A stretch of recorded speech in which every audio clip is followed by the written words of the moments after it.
Boker Tov, everyone. Thank you so much for those that complained that I didn't send out something yesterday. It gives me chizuk. That even when I'm wiped and have all the excuses, when people get chizuk and I have to overcome my Yetzer Hara too. So thank you. I appreciate the chizuk. Number two, someone asked me the following shaila. What's the source for kol hazeh or zeh v'omar? Is that just Jewish stretching? Someone once said there's a lot of exercise that we do during Shmoneh Esrei. It's the stepping back and the stepping forward and the right and the left. But that's not just Jewish exercise. This is actually based on, I looked actually, in the contemporary classic poskim, it's not written the source for it. But there is a sefer, Minhag Yisrael Torah, that actually relates the source. Beautiful explanation, he says, and it really gives us a much deeper appreciation for davening, to pay note to what we're saying. So in the brachas of Shema, we describe a lot of what goes on in the angels, up in Shemaim. Why are we doing that? Because we're mimicking, and we're doing somewhat of what the angels are doing. And one of the things the angels do is that they turn to each other. In fact, in the Chezkel, it describes the malachim, that they have faces in each direction. So when they turn to each other, really they're facing each other, and they're asking permission from each other before the mamlich, and they crown the Rabbeinu Shalom. So we too, in fact, maybe, I started with Ashkenaz, but Sfard attracts me very much for one reason, because of Noisnim be'ahava. There's one extra word that by Sfard, Nusach Sfard, that we don't have in Ashkenaz, is the fact that they give permission with love. Of course, maybe it's needless to say that Ashkenaz understands it's with love. But in any rate, this beautiful aspect of looking at each other, getting permission, and then crowning is something that we have to also do ourselves. So when we want to be mamlich and when we want to mekadesh Shem Shamayim, the way to do it is to have unity. So that's therefore, so there is a source for kol hazeh or zeh v'omar. Another shayla someone asked me, which is a little bit personal, but I'm so glad that people want to know the truth and they want to do the right thing.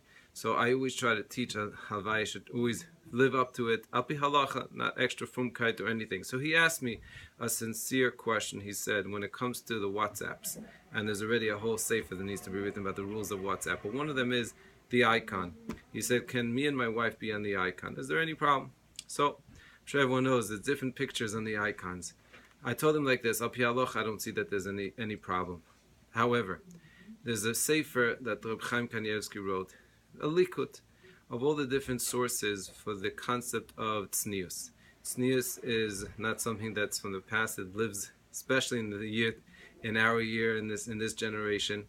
And as I said before, especially in these weeks where there's a tikkun, special tikkun that we try to fix of what happened in Mitzrayim and it applies today. So we try to be more betahara. So this is my suggestion. Chazal say that there's a special bracha given to a house that has modesty, that has tznius.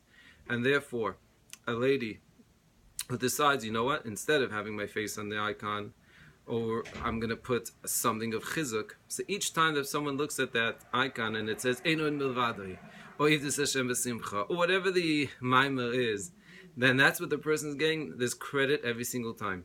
Instead of having a picture, which is a shaila certainly of modesty. I'm not saying that, like I said, it's not asa, but the benefits are much more. And Chazal speaks so much about the bracha. We always look for bracha for our kids and the nachas and everything. This is something that's explicit, guaranteed, that the more of tznius, the more bracha there is in the home. Today, I'm being mekayem, halvai shvizecha, to the 9 hours of, or the 3 times Tehillim, with Tanya's Debo. Since I spoke about it, I felt I have to do it. So somehow I cleared my schedule. And other than in between the 3 times where I'll answer WhatsApps and shailas, I'm going to try to be by the Ribnitza and say Tehillim. So anyone who wants to send me a name, Havai I'm a tzaddik, and I should be able to bring Yeshuas. But as I pointed out from Waveli Melech Medrzink, it's worth 65,666 fast days to say to him 3 times the whole day with the Tanya's Debo, Havai, it should bring Yeshuas. So people, please daven for me. I should be Matzliach. And you should have an amazing day, and all your tefillah should be niskaba.